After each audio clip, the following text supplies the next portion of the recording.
Welcome back to Eagle Reviews. I'm Eddie. I'm Jip. And I'm Oos. And today we'll be reviewing Black Panther, Wakanda Forever. In what is yet another film added to Marvel's collection of what has been kind of a lackluster year for the MCU, to say the least.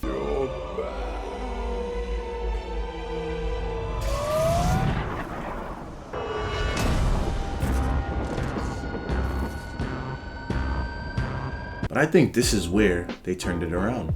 I would have to agree there. I was kind of banking on Ryan Coogler to bring Marvel back up to its dominance because I'm actually a huge fan of his work. I have been a huge fan of Ryan Coogler ever since Fruitvale Station. I have yet to see Creed. I'm sure that's pretty great as well. Go prove it.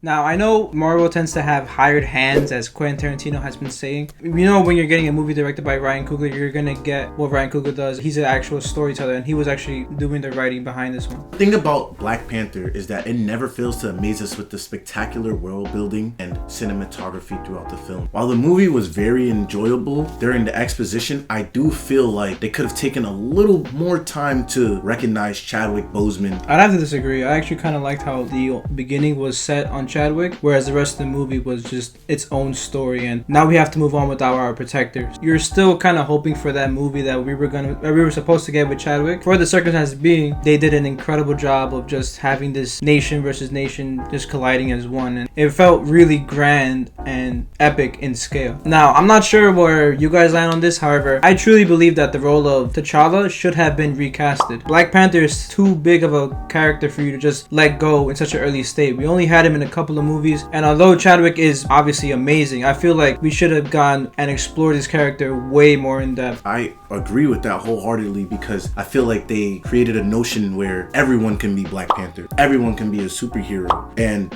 you had a lot of side characters come to the forefront and get a lot of screen time where we should have just been seeing a Black Panther film. It felt more like a Wakanda film than a Black Panther film. Well, that's why it's called Wakanda Forever.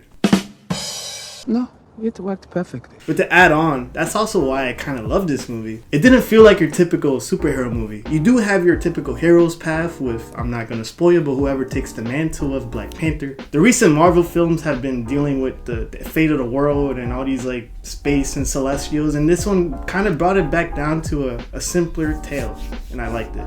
There were certain scenes that should have just been deleted from the film. Every scene that involved the United States should have been deleted. They never approached Wakanda, nor did they ever come into interaction with Namor. So it was just pointless. But there was one shining light to this movie. And that was Namor, the Submariner. Namor. We do get Namor, and it's absolutely fantastic. The way they've just mixed everything in and made him just a super badass villain and very intimidating as well. Teno Cuarta just did his thing. He was amazing in this. He's probably my second favorite villain in the MCU behind Thanos. Perfectly balanced, as all things should be. But was he really a villain? Comparing Namor to Killmonger, you see a lot of similarities. They're both broken heroes who are fighting colonization, but in different ways. You have Killmonger, a more extreme radical version of Namor, and Namor the calm, collected, an eye for an eye type of villain. While I like Michael B. Jordan's performance, this guy was born to play Namor. Yes, sir. It's odd to say, but every time they took the screen off of, the Mayans or Yucatan or, just Namor in general or his people, I just wanted to go back to him and delve more into their world and what they were made of. I do believe that when they went off to their side characters, it was more of it wasn't a boring watch, but I still would rather see the main plot divulge. And at times, I didn't even want to see Shuri on screen. Shuri!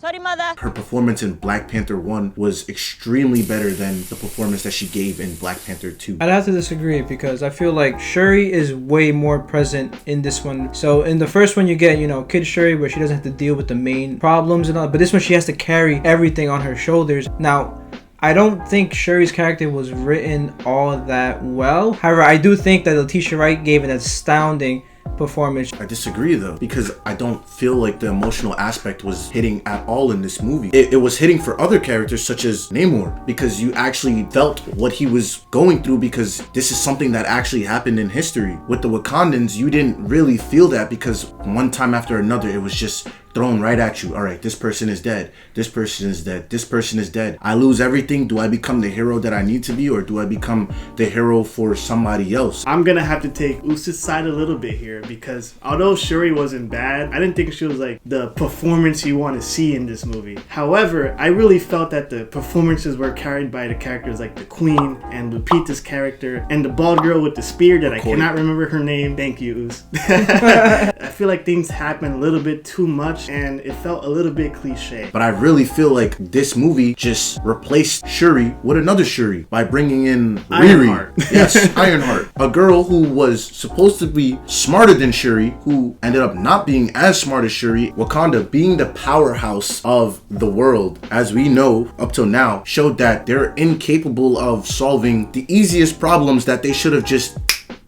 snapped their fingers and been able to solve. The Ironheart character was not working for me at all. If you took out all her scenes, it would add nothing. It would actually make the movie more tighter and way more compelling. She was working it for me, because no cap, Ironheart, baddie! Nakia, baddie! Angela Bassett, baddie! Namor's mom. Oh my god.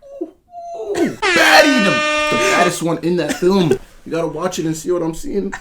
Smell what the Rock is cooking, huh? So the CGI in Phase 4 has been very awful, and I'd have to say that I'm a little mixed on the CGI here, because at times it is really good, however other times it is a little spotty and you can kind of see, you know, little PS3 Spider-Man 3 going on. It's a little better than Black Panther 1. For the most part, the CGI is pretty good, and I also like the IMAX aspect ratios because it really made you feel that the huge threat that the Talakans were. We are aware that a certain character is in this movie, and we had no idea who she was because we did not watch Falcon and the Winter Soldier. That being said, I will never watch that show because it's very boring and I cannot get past the first episode.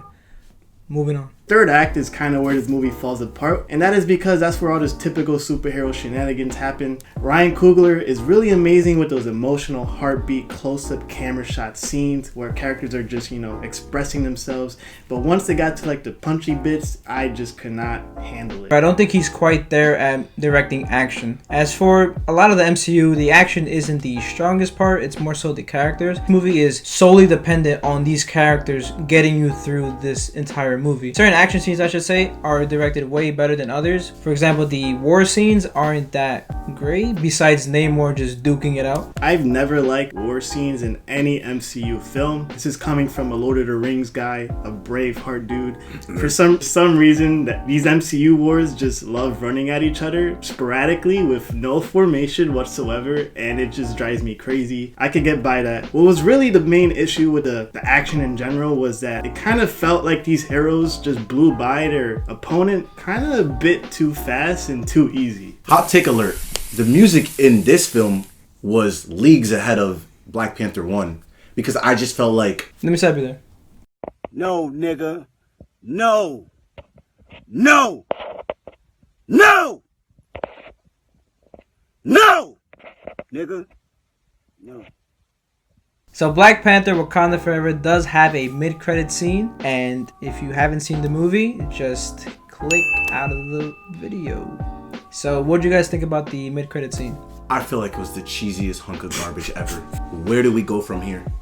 Where do we go from here? I feel like you knew everything that was about to happen, from the ritual she was about to do to the surprise reveal at the end. That shouldn't have been in this movie. I'm a little mixed. I'm not offended by it, although I don't love it. It kind of came a little forced, in my opinion. It's kind of also a Phase 4 problem where they just don't have really any direction going towards it. Whereas just the multiverse phase is just very convoluted and messy, and if they took the approach of giving T'Challa a kid, we don't really know where to go from that. Just because something is comic accurate does not mean it's good. Oh, one more flaw. The suits are trash. The Wakanda superhero suits in this movie are awful. Ironheart's suit, awful. The weird suits that Shuri has to make for people, awful. It looks straight out of a Power Ranger movie. And honestly, they were speaking like if they were going to transform into that big robot that the Power Rangers do. They were speaking that way. Overall, what would you guys rate this movie? See me, I'm gonna have to give it a solid 3.5 out of 5. I feel like it's a fun watch. I wouldn't watch it again. I feel like it is better than Black Panther 1, but I do feel like it falls short at a lot of different moments throughout the movie. It's mostly carried by Namor. I'm not excited to see where they go with the rest of this franchise, but of course I'm gonna watch it. I think some of the emotional scenes of this movie were way better than the first Black Panther. However, I kind of feel like the first movie is just a little bit tighter and more cohesive and kind of gives you that awesomeness feeling by the end of the movie. I'm gonna have to just give this film a 3.5 out of 5. I thought this movie was pretty great. Considering the awfulness that's been phase 4, I'd have to say that just it has a strong villain, strong characters. The action's a little weak, however, I just really like this movie. And coming from seeing Black Panther 1, I do think Black Panther 1 is tighter and the overall better film. This movie as a whole just really stood out amongst phase 4 and in the entire MCU. So for that, I'd have to give it a 4 out of 5. Just because it's a strong villain, and I know for a fact that I do want to see this movie again because there is a lot to take in with this movie. I do believe it's too long, could have been like 15 minutes shorter, but I just love seeing Namor on screen. I absolutely love this character. I wish I delved more into it, but I just couldn't take my eyes off. I'll marry him. I will. Well, that's it from us, guys. With this concluding phase 4, what is your favorite phase 4 project? Comment down below and let us know what you think about the movie as a whole as well. Don't forget to like and subscribe. Eagle out.